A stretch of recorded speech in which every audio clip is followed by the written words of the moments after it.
Good afternoon, everybody, and a really warm welcome to the Children's Scrutiny Panel of Kirklees Council on Monday, the 9th of November 2020. It's just after 2 o'clock in the afternoon. I'm just going to briefly ask the members of the panel to introduce themselves, and during the meeting, officers who are presenting reports will introduce themselves as the items come up. So I'm Andrew Marchington, Kirklees Councillor, and I'm Chair of the Children's Scrutiny Panel. Paul Davis. Yep, Paul Davis, also Kirklees Councillor, and I'm panel member. Yeah, Paul White.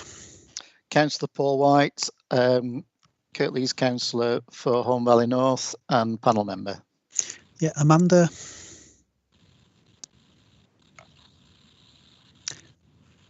Amanda, you want to introduce yourself? No, Richard. Hello, I'm Richard Smith, Kirklees Councillor and panel member. Thank you. Linda. Hello, I'm Linda Summers. I'm a statutory co-optee on the panel. Yeah. And just to let members of the public know, Dale O'Neill, who's also a co-opted member, we're having difficulties joining her in with the meeting, but she has sent some questions through for us on some of our items that we've discussed this afternoon. So, Lee, have we had any apologies for this afternoon? We have from Councillor Kendrick and Councillor Patterson. And just to let you know, I think Councillor Hussein's joined the meeting as well. Hi, Councillor Hussein, do you want to introduce yourself, Yusra? Hi, it's Councillor Yusra Hussain for Kirklees Council of Batley West Ward and also a panel member. Thank you. Yeah, thank you for that. OK, right, so that's the membership of the committee this afternoon. Can I ask any members of the panel to indicate if they've got interest in items on the agenda? That's no. Minutes of the previous meeting. Can we approve those as a correct record? Are we happy to do that? Yes. Yep. That looks okay. Thank you. And I think all items that are arising have been dealt with, or we'll deal with them during the meeting. Yeah, okay. This is a meeting held in public, and there are no items for which we will be going into private session later on. Lee, have we had any notification of deputations or petitions? None, Chair, no. And any requests for a member of the public to ask a question? No, no questions received. That's fine. Right. So we're going to go on to item 7, which is one of our standing items, and that is the number and age of children in care. Julie, to introduce that. Good afternoon. Good afternoon, everybody. My name is Julie Bragg. I'm the Head of Corporate Parenting and Responsibility for the Children in Care, Care Leavers and the Fostering Services. Before we start, I'd just like to make a point of that the report that's being submitted is for figures up to the end of August 2020. I have got some up-to-date figures for September, which I'll add as I talk through. So currently, at the moment, at the end of September, our numbers of children in care were at 687. Which is a slight decrease from the August figures of 689. We have sort of maintained the steadiness of the figures during the last 3 months. Some children, young people have left care for reasons of becoming 18. But in terms of the numbers of children that have come into care, we've had an increase since the end of March of 12. So at the end of March, we had 675. As I say, we currently stand at 687. We continue to remain below our statistical neighbours at slightly above the national average being 65%. In terms of the ethnicity and gender of children in care, the largest number of children that we have are in the age ranges between 10 and 15. And in terms of ethnicity, the majority of our children in care are white. We have had a 2.4 increase during the last 12 months in terms of the white majority, so which has obviously seen a slight reduction in other ethnic groups.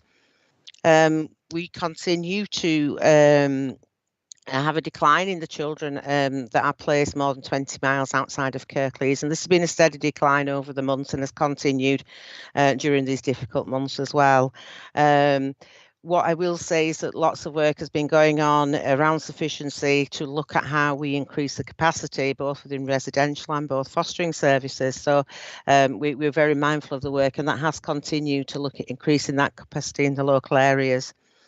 In terms of semi-independent, so that's our 16 plus accommodation.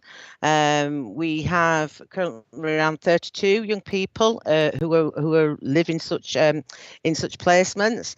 The majority of these young people are within the Kirklees area, and for the other young people, again, the majority are placed within West Yorkshire, so the surrounding areas of Bradford, Leeds, and Calderdale.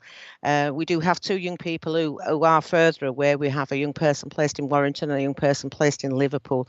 I have to say that those have been because of reasons for their own safety and needing to be out of the Kirklees area.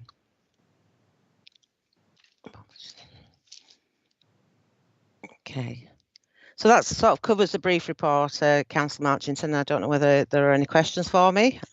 Thank you, Julie. Members of the panel, questions or comments on the number of and age of looked after children? Yeah, Paul White. Thanks for that, Julie. I think it might be a question we've covered before, but I was just curious about why our numbers are lower than our statistical neighbours. Obviously is a good thing, I would think, in terms of the conclusion of that. But have we any sort of information that backs up why we are lower? I suppose it's difficult to say. I think we have measures and checks in place, Councillor White, to make sure that you know the children that are coming into the care, that they are the right children that need to be in the care of the local authority. I think it is difficult to be very specific. Other than that, within Kirklees, those processes are in place, so we are assured that children that are in the care are the children that need to be in the care of the local authority. I think in terms of permanence planning as well, we are improving in Kirklees in relation to good oversight of permanence planning to make sure that the correct permanence plan is in place for children and young people. And what we're seeing an increasing number of is children being placed with their family members, and in particular we have some really good news stories about our special guardianship and the work that we do and the support that we give to special guardian carers. So I think that is seeing an improvement of how we are able to ensure that children can remain within their birth family in a safe way as possible and with the support that's required. Yeah, I mean, it'd be nice to think that we had better early interventions in Kirklees, and that might be having an impact. But I'm just wondering if there's any work to try and relate the two. You know, to demonstrate that actually is part of the picture. I think Elaine may want to. I'll bring Elaine in. Yeah, expand a little bit around some of the work that's going on with our MST FIT. Yeah, good afternoon, everyone. I'm Elaine McShane. I'm the Service Director for Family Support and Child Protection. I think there's a range of activity taking place at the moment. As people may be aware, we did a lot of work around reducing our external residential placements, and what the decision was taken about that was to invest that in early support services. So rather than actually hand that over as a saving, it was a reinvestment into early support services, recognising that was really important for our families. So certainly what we've got online and what we're working towards probably for February or March next year is what we call an MST FIT.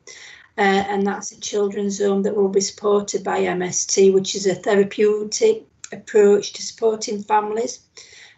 So the team within the children's home are well trained around principles of supporting children. There's an MST team that will sit in the community that will work with the families. So we'll have work taking place. So it's a 12-week programme. So children go into the children's home. So there's work done with the child, young person, work done with the families, and within that 12-week, the child is then reintroduced back into the home and the family. And actually then there's a 3-month carry-on support from MST. What we're also doing as well is working with our early support colleagues about that identification early on in the community. And I think Joanne would certainly say that our early support services are now beginning to establish themselves. We've got our detached youth work service that's out in the community. We've reviewed our youth offending team and other engagement services, and we've got what we call a youth engagement service, because you'll know that our numbers of young people, the predominant number are 10 to 15, and actually what we're recognising that is that transition from primary school into older age settings is a big change for young people, and it's a challenge then for families, and it's about making sure that we've got that timely support at the right time, and we think that will address some of the challenges that families have, because I think that's important, and that wherever possible we can keep children with their families. Okay, thank you, Elaine. Thank you, Julie. Right, Paul Davis. Oh, thanks. Elaine, just something which I think I've picked up in most calls, but again, just be interested in your views, is around young people placed more than 20 miles. And it's good to see that certainly, there's no increase in that number, but we do seem to be, if you like, stuck around the same number and similar percentage. Again, just some of this we know will be for good reasons, in the sense that that why children are outside of Kirklees, but want to try and get a feel, if you have got a feel, for how much more room we've got for improving this. If you what's your feel going forward? I think we have got room for improvement, and I think what I would be very clear about: no child is placed outside beyond that 20-mile radius without my consultation, so I have to give approval for that. So we do have robust situations in place. I think sometimes for a short period that can be in the child or young person's best interest, but it's always with the plan of actually them returning. I think you also have to look at the geographical spread of Kirklees, and actually the 20 miles is from their home address. So they could be just across the border in Barnsley or a surrounding area and still be 20 miles from their home address because of geographical spread. So we take that into consideration. We are working now closely, Julie and myself are working closely with the fostering service to look at what our needs are and actually look at what else we need to put in place to actually maintain placements. During COVID, we have had some placement breakdowns with our foster carers, and I think that's the intensity sometimes when schools were closed. The other thing that we're developing, and Julie might say more about that, is a mockingbird model, which is a specialist form of support for foster carers. We're also going to look at our placement support service to see actually how we can enhance that to maintain placements locally. What we're going to do as well is take advantage, and I do say take advantage, and I say this openly, of the circumstances that some people might find themselves in currently because of what's happened during COVID, where there's an increase in employment. So is it a time for people to actually think about change of career, looking at fostering? So we're going to try and capitalise on a moment in time. So lots of activity in the background taking place to try and address that. Right, thanks, Elaine. Okay, thank you. Linda, is that all right, Paul? Yeah. Linda, you want to come in? Thank you. Yeah, it's on the same subject really, and recognising or asking whether within that number of children outside the 20-mile radius, there are actually any who have been out in their current placement for a long time, where it would potentially do more harm than good to bring them back within the area really, and to get a sense for how many that is who are legitimately are better off staying where they are. Julie, do you want to answer that rather than? Yes, I will do. I think as I say, we've been working really, really hard, and what we have found is that in some situations, children and young people that have been out of the area have made their links there, have formed their relationships with schools, with friends, and so every child that has been placed out there, we have reviewed and we have re-reviewed their care planning, and there are in some situations where it has happened where children have made those choices when moving on to independence, that they want to remain within that area. We can look in more detail in terms of numbers if that will be helpful. But part of my role is to oversee the care planning and the reviewing of the care plans around permanency planning and around making sure that it is right for children to come back if that's the case, because in some situations that's not always the case. As I said, they've made relationships relationships, friendships in that particular area. Thank you. That's really helpful.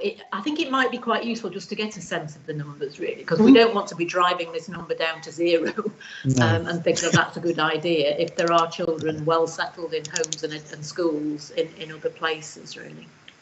Yeah, and I think education, Linda, education is a key factor in that. Yeah. If you've got good education and moving children inadvertently, and we're just currently going through that process to look at what our sufficiency is, what placements do we need, and actually giving a view of who will we make, if we're making that firm decision, this is a child's family. You know, it might be alternative to their birth family, but it's their family or their home. So we're just reviewing those decisions so we've got a clear picture, and I'm sure Julie will be happy to bring those back to Scrutiny. Thank you. Thank you. Fine. Thank you. Thank you. Right, thank you, panel members, for your questions and comments on that, and Julie and Elaine for the responses. I mean, given the current situation we find ourselves in, it's good that the numbers have actually stabilised, albeit at that slightly higher level than they have been historically. And I think Linda's point and Julie and Elaine's points about making sure that children are in the right sort of placements, and sometimes it is right for them to be a bit further away. And stability, I mean, always stability is a long-term priority. And I know when we've talked to children and young people, children in care before, they do appreciate and value that sense of stability and knowing where they are, and that's one of the keys to having the really good outcomes. So thank you for people's comments. Martin, could I just add something? Sorry, I just want to add something. That actually, what we have tried to do during this COVID period is be really sensitive to the experiences of families. So where we can, we will wrap support around the family to ensure that the child remains with them. And actually, I don't think we've seen the numbers of removals actually the local authorities have seen, because actually we've tried to be creative and invest in actually ensuring that children, wherever possible, remain with their families or return to their families. So I think, you know, I would say for my social work teams, they've done a really, really, really good job over the last months, and we could have been in our predictions were a very different position, but we are wrapping different types of support around children and families with our early support colleagues and our community-based colleagues as well, that have been really creative in terms of how we support some very vulnerable families at this time. Yeah, thanks Elaine for that, and I think we do. Yeah, certainly members of the panel, we appreciate the work that's been done to look after, and that's that wraparound of care for some of our most vulnerable children and families during this difficult time. That is appreciated. Just to say thank you for that, and relay that to our frontline staff as well. Thank you. Yeah, thank you. Right. Right, we're on to item 8 now, which is the learning strategy. And I think Joanne is going to introduce that item for us. Thank you. Thank you, Councillor Marchington. Hello, everyone. My name's Joanne Sanders. I'm Service Director for Learning and Early Support.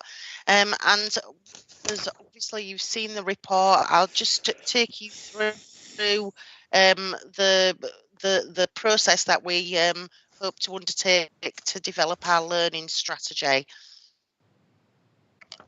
Okay, so we have had in the past a strategy for learning, how best we can improve not just educational but all outcomes for our children and young people.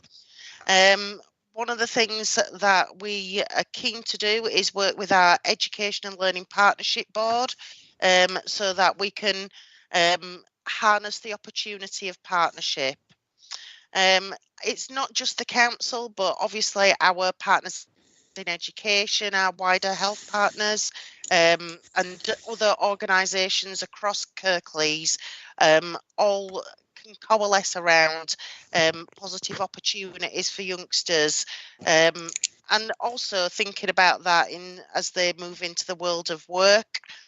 One of the key things that we're keen to look at is having that real holistic ambition, recognising that our children are individuals and we've got to think about every child, every young person and every community in Kirklees.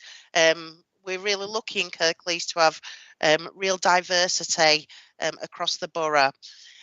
So we want to be able to take the appropriate time to have a cohesive strategy for education. Obviously, over the last academic year and into this academic year, there have been some real challenges and opportunities for us all in response to COVID-19. But one of the things that it has done is sort of, I suppose, put a lens on disadvantage or some of those pre-existing inequalities. But what I mean, as I think I've reported previously back to panel, we've seen such an amazing response for our children, our families, as a group of stakeholders, key workers, from our early years settings through schools to our colleges post 16 and into higher and further education. And collaboration has really been at the heart of all of that. We've been working alongside Elaine's teams across social care, across our council, around things like food provision, and also working with the voluntary sector. And it's really, I suppose, brought us together in that strong sense of common purpose. The Education Learning Partnership Board, as I think I've reported previously, led the response around working together in partnership with our schools. And certainly when we were reflecting back in July, some of the strengths that came out as a result was that it wasn't just collaboration, it was that opportunity to challenge each other, and it was that balance of both that really came through as a strength. I think together we built capital, capacity, creativity to be responsive and to be reactive to the impact of the pandemic. But what kept us all focused was obviously those children and their families. And it was very much, and still is, about balancing risk with real practical possibilities and making sure we were sort of getting that professional generosity, getting the advice, expertise, guidance to support decision making, and that real working with that restorative approach to system leadership. So it really was about listening, collaborating, not instructing each other. So the diagram on page 17 of your report shows some of the areas that sort of emerged, not only as a result of the response to the pandemic, but absolutely highlighted key areas to develop for our longer term learning strategy. So the proposal that we've been working on since the beginning of term, I suppose, is to think about how best then do we build upon that great work so that we can bring together and address the issues that face children, young people and communities of Kirklees. And we need to and want everybody to work across Kirklees in that respect. So in terms of what will be different about this learning strategy, what will be different to previous years, it's that opportunity to come together, draw on best practice and research, both locally, what good practices locally, but also nationally and internationally where relevant. So I think to that end, we've developed some principles. So in developing the strategy, we'll aim to be ambitious and visionary, have really high expectations, and also inject some inspiration. We want to be innovative and creative, taking balanced risk and bringing out those skills of entrepreneurialism, and be adventurous. Really thinking about being inclusive, so prioritising those where disadvantage exists and promoting diversity. And not just thinking about the pure academia, it's got to be balanced around the social, physical and emotional needs of our children and young people. And really building and solidifying that collaboration and cooperation for that greater good. And whilst being realistic, we absolutely have to be optimistic. We've got got to talk about what we can do rather than what we can't. Underpinning those principles, then some things around values. So I think the board considered some non-negotiable values that would underpin how we go about developing the strategy. So really focusing in on aspiration, that we consider and embrace that diversity, and that we continue with that working with to empower, to work in a restorative way. So that means that we both work in a system where we support each other, but we're also able to challenge. The report then goes on to talk about our proposed approach. So some of that vision and that commission, how we want to work in the next 2 to 3 months. So some of that's already begun with the conversations with the partnership board. We want to try and get a steering group pulled together so that we make sure we touch all parts of the system. And there's a suggested list of ways in which then we can use research, data analysis, and begin some engagement between now and February 2021. And it's really, really important we do some listening with our children, our young people and families. It needs to be meaningful to them, that we make sure we include and seek the views so that they're able to shape this strategy. We need to talk to our elected members, the head teachers, principals, governors, trustees, local authority officers to make sure that they're able to contribute. We're really fortunate in Kirklees. We have a university and we've got some exceptional colleges. So we need to make sure, again, that we're thinking not just about schooling, but we're thinking about into that post-16 arena. We'll want to seek out and engage both educational and children's services professionals. So Elaine talked earlier about the work that we're doing in social care, but also in early support, and how we can ensure that we're linking and joining up all of our initiatives together. The community and faith leaders that exist in Kirklees, we've got a real strong community representation, and we need to make sure that they are able to contribute. And thinking alongside what happens beyond education, we need to ensure that we're thinking about businesses and economic leaders. There's an awful lot of contribution that's been made throughout the pandemic, and we know we want youngsters to have the skills for their future, including if they're going into the world of work. And thinking in the widest sense, the arts, that cultural offer and physical activity and sport, we want to have the opportunity to reflect that in our learning strategy.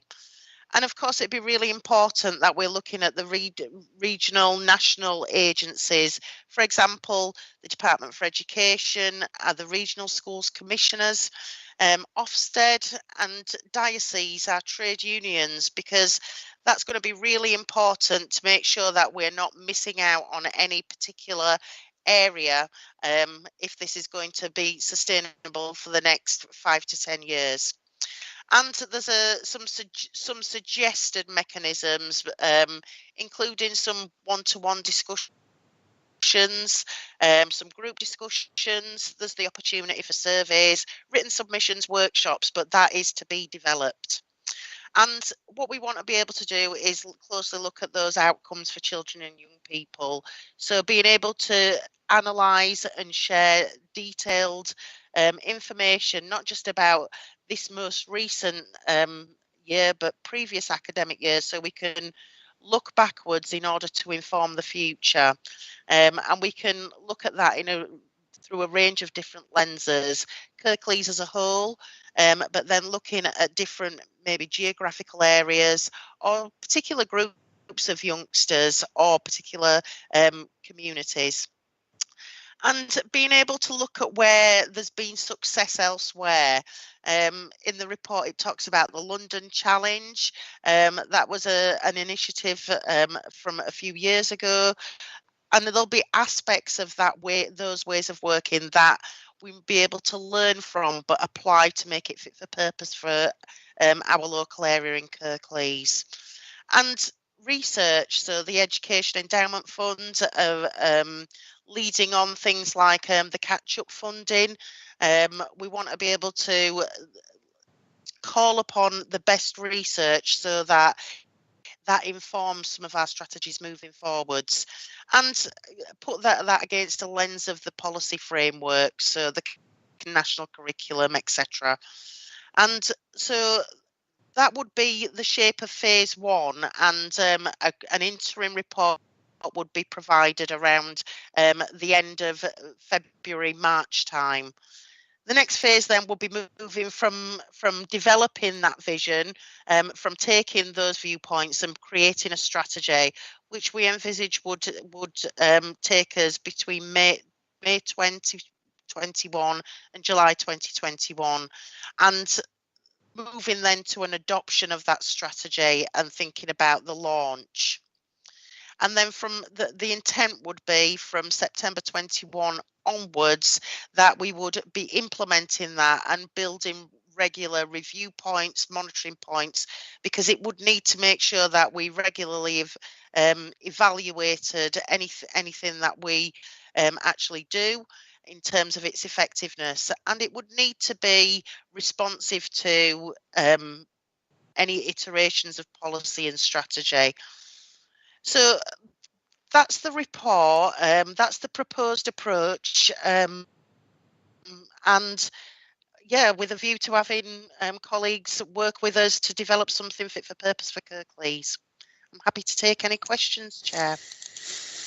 Thank you, Julie. I'm just going to bring Paul Davis in first, because Paul's a member of the Education and Learning Partnership Board and might be able to bring a bit of perspective from then. And then I'll bring Linda in after Paul. Thank you. Okay. Thanks, Andrew. Indicated as well. Okay. Thank you. Thanks, Andrew. Yep, as Joanne said, we've discussed this approach at the Education and Learning Partnership Board. We had a really good discussion. I think for me, as a member of that board, I'm really encouraged with the approach that Joanne's outlined. I see this as a great opportunity to develop what I would call, if you like, a living strategy, one that people will use, will help form the culture and the approach in terms of how we work within our schools, within our colleges. Certainly, I think we were all at the board very, very encouraged as well at the holistic view that this wasn't being done in isolation, that it was realistic and pragmatic in the sense of understanding the pressures that families and children face, not only through COVID, but obviously through economic pressures, etc., and the efforts, I think, within the strategy to think how that could be mitigated going forward. A key issue for me, and I know others as well, was what we can do to develop the resilience, self-confidence, self-esteem within our children in Kirklees. I think certainly for me, that's fundamental. Yes, we do want to see academic attainment, but as Joanne says, that is not the entirety of this. And to develop that resilience within our children, that self-confidence, certainly features within the strategy as well. And the other area which Joanne's mentioned is to empower. And I think that empowerment is throughout this is to empower our children, empower parents, guardians, but also our teaching staff.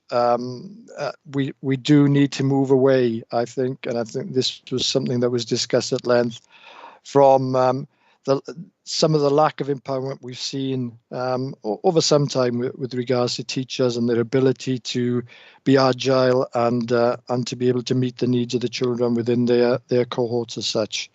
I think the other thing which is extremely exciting, again, Joanne's mentioned this, is this collaboration and partnership between schools, that we move away, if you like, from a sort of competition to one where we are helping each other within Kirklees, where that collaborations, exchanging best practice, providing support, etc. And I think that, again, as was shown in London a number of years ago, will be hugely beneficial. So as a board, we were really encouraged. We're certainly being fully involved, as Joanne said. For me, this is certainly the right approach at this point. So we'll wait, obviously go through the whole process. But I think the key issue then that Joanne finished off on was how we implement and how we measure this going forward. Yeah, thank you, Paul, for that contribution. Linda. Thank you. Yes, I have to say it was a joy to read this paper and then to hear you speak to it. It feels really quite inspiring, that the desire to sort of seize the moment now and to build back better. I think somebody's already coined that phrase, but to do that for the future, I think is great. I mean, it's a huge programme of work. What is admirable about it is its holistic approach, both in the range of people it will engage and the range of areas it will cover. That makes it a huge programme of work.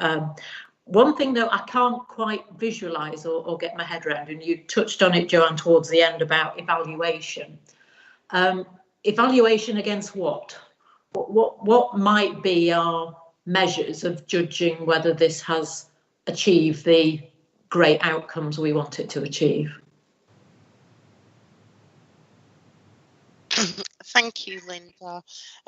So this is the proposal. What we need to be able to build into as we develop the strategy, there's obviously the things that we can coalesce around. You see the principles and values, but then we need to be able to make sure there's a smart plan, so something that's smart and measurable. So how best do we invest, whether that's time, money, resources. So for example, we may invest in some literacy training for Key Stage 1 teachers, and we will need to make sure that we understand who's benefited from that and how has that then impacted upon the outcomes of youngsters. How, for example, what about the investment in health and wellbeing training? Our educational psychology team have been involved in a resilience coaching programme, something that's gained regional and national recognition. Again, we need to understand, has that had benefit and how best do we measure that? So some of that needs to be in the detail, so we'll need to develop a yearly plan that we can evaluate against, and I don't envisage that being just one thing, several things, and it will need some sectioning down into I suppose the preschool, the primary years, the secondary years, and post 16. I think as well it sits alongside some of our other strategies.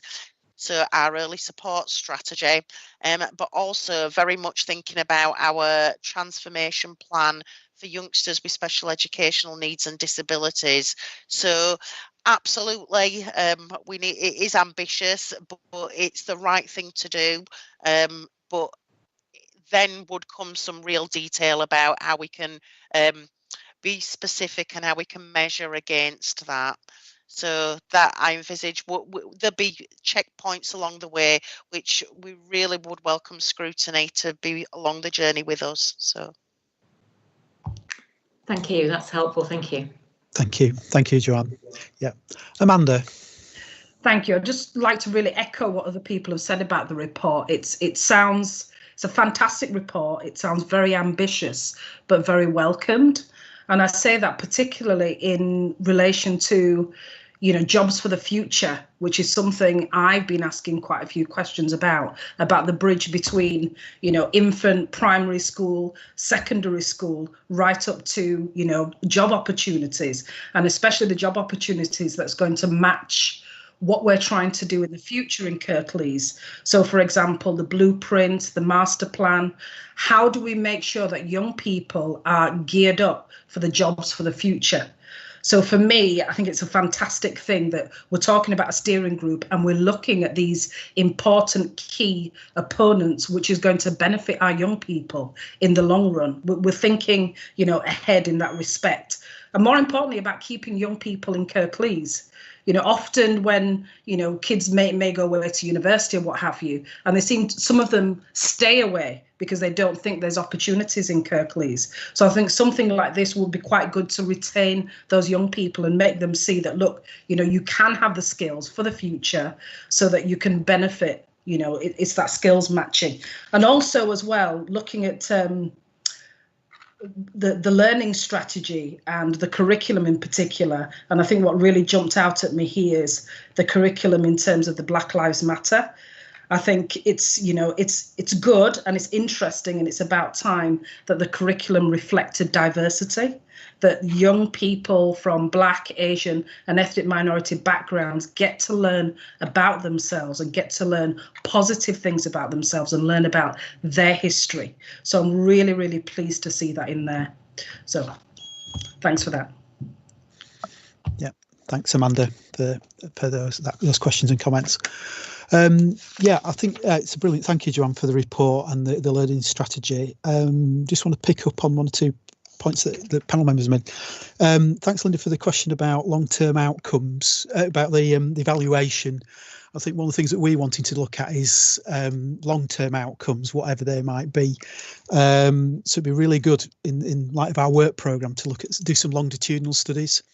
So even things like health and well-being. So we know that there's in some of our parts of the borough that there are, you know, young people under undue amounts of stress because of the pressures that put on them in school. We see, you know, that plays out. But actually, if we have a learning strategy that genuinely has health and well-being throughout it, so children and young people learn, not just that they learn it in a discrete subject, but how they learn, how they're encouraged to learn, developing those skills actually improves, you know, certainly doesn't affect their health, but also improves healthy outcomes.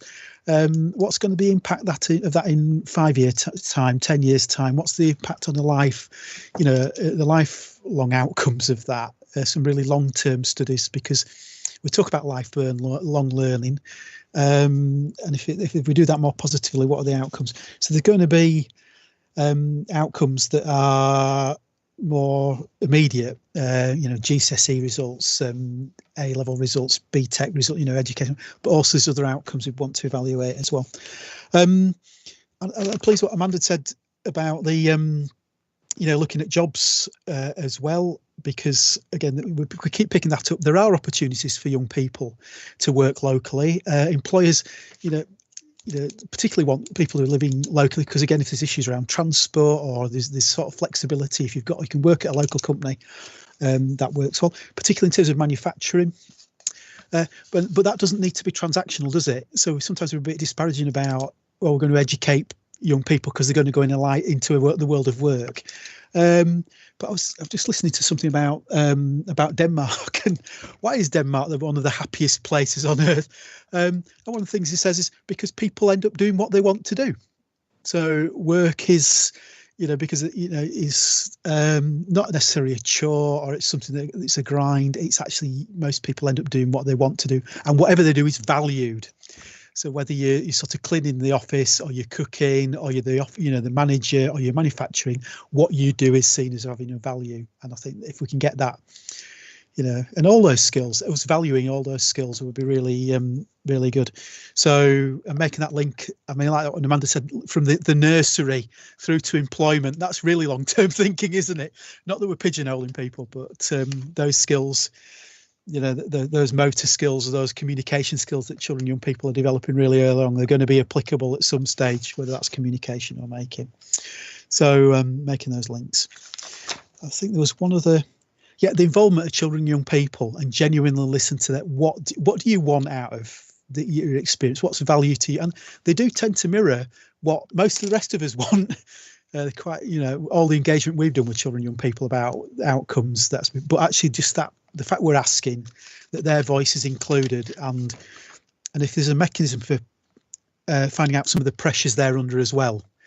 And genuinely, so education is done with, I think that's in it, done with and not done to. The young people are part of the process. My perception is you get much better outcomes. And just one little look at your diagram on page 17, which I found with all the pictorials, I think that's really useful. I don't know if it's in sort of any priority order, but I was really tempted to happiness, inclusion, kindness, mutual respect. If that, I'd really like that to be at the top of the list, because I know as a parent, when I was worried about what school was going to do to my children, I want my children to be happy, and I would hope that, and I want, as a corporate parent, or whatever happens, I want the kids to be happy. And I think if we put that at the top, and it sounds, that sounds a bit wishy, but it isn't. It's about enjoying what you do, whatever that might be in life, and supporting that. On the diversity, I know Amanda brought up about the diversity as well, and we've got a geographical diversity, we've got the diversity in terms of ethnic background. One of the things that's I'm passionate about is about learning, different learning ways of learning, that people like learning disabilities and inclusion, and a real recognising that you might have children and people who are more practical, or they might be more theoretical, and all that sort of, valuing diversity in the way that children and young people learn. And I think that's really important as well. So just wanted to make those points, Joanne, but thank you for a really good report. Looking forward to being part of that process, ongoing process. So I don't know if you want to come back on any of those questions or comments, Joanne. Well, can I just say thank you so much for the comments, because that in itself is just really helpful. I'd probably just the comment that perhaps I didn't make was also, you talked about lifelong learning, Councillor Marchington, and we know we have a really strong adult learning offer in Kirklees. So, that is part of, I suppose, that virtuous circle that, quite often as adults we become parents, and being able to empower. Sometimes school hasn't worked for everybody, sometimes for whatever reason. So how do we make sure that we giving everybody the opportunity to develop the skills they need, whether they're formal skills or otherwise, and that is very much part of this.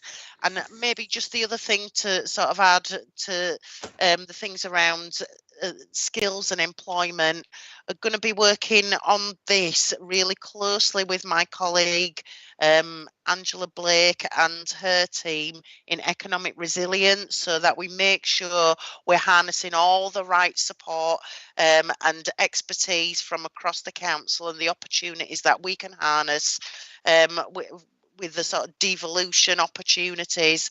So it won't be done in silos. I just want to reassure colleagues that we absolutely will be doing that in true partnership. So, but thank you for the comments. They're really quite helpful in terms of some additional validation, and we too look forward to working with you along the way. So thanks. Thank you. Right, item 9 is our work programme. I think just ask, have we got a date, Lee, for the ad hoc scrutiny going to cabinet yet? We've not on elective home education. Yeah, well, we've just made some checks this afternoon, but there's still no date confirmed. As soon as it is, which will hopefully in the next few days, I'll share that with the panel. Yeah. So that report has been finalised. We've had response from Cabinet. It is just due to go to Cabinet either the end of November or during December. I'll be attending for that. If any other members of the panel want to go to that, we'll let you know. That would be that's fine. But our next meeting is not until January. So so we'll be back. Fine. Work programme. Some of what's on our work programme is included. Paul White, I think you had questions about it comes under educational outcomes, but a response you'd like at a future meeting about to do with COVID and responses. Yes, thanks, Chair. It was really looking at the area of the COVID catch-up fund in schools that I was quite interested in seeing how accountable that is, and really an understanding of the guidance around that in terms of supporting pupils catching up. Certainly information that's coming to me shows that schools are using it in a very wide variety of ways. And I picked up that there's some concern from schools that they might later on be sort of caught out by having spent it on one thing, being told that was not appropriate. So there's a sort of a worry within schools, if you see what I mean, as well. So that was partly what I was interested in. So really, if there was just some sort of overall report that explained some of that catch-up funding and what schools were achieving with it. So I know, perhaps, John, if we could have a more detailed feedback in January to the January meeting, but if there's some interim information you could pass on to members of the panel about those issues, that would be appreciated. So is that okay? Yeah, that's fine. Yeah. Absolutely fine. Yes, we can do that. Thank you. Thanks, Joanne. Okay. Paul Davis. Yeah, it was just following up on the last discussion around the learning strategy. I think it would be a good idea to formally put that in our work plan at some point, or work program rather, so that we've, maybe it's too early, Joanne, to put some dates in, but certainly for me, I'd like to see it in there. Yeah, I think that's great, Paul. If it's okay, if we can structure that into the educational outcomes, and we might even want to broaden that to learning outcomes. But if it's that, there's some. I think that provides that would fit in rather than adding it as an additional item. So if we include it under that, and I think I think if we review the programme at the end of the year, we might want to call that learning outcomes, because it's a bit broader than just educational outcomes. Okay, right. Any other comments on the work programme? That's great. So I think that comes to the end of the meeting. Thank you very much, everybody, for your contributions this afternoon. So our next meeting of the Children's Scrutiny Panel is on the Thursday, the 14th of January 2021 at 2 p.m. Please join us for that. And so that concludes our meeting for this afternoon. Thank you very much, everybody.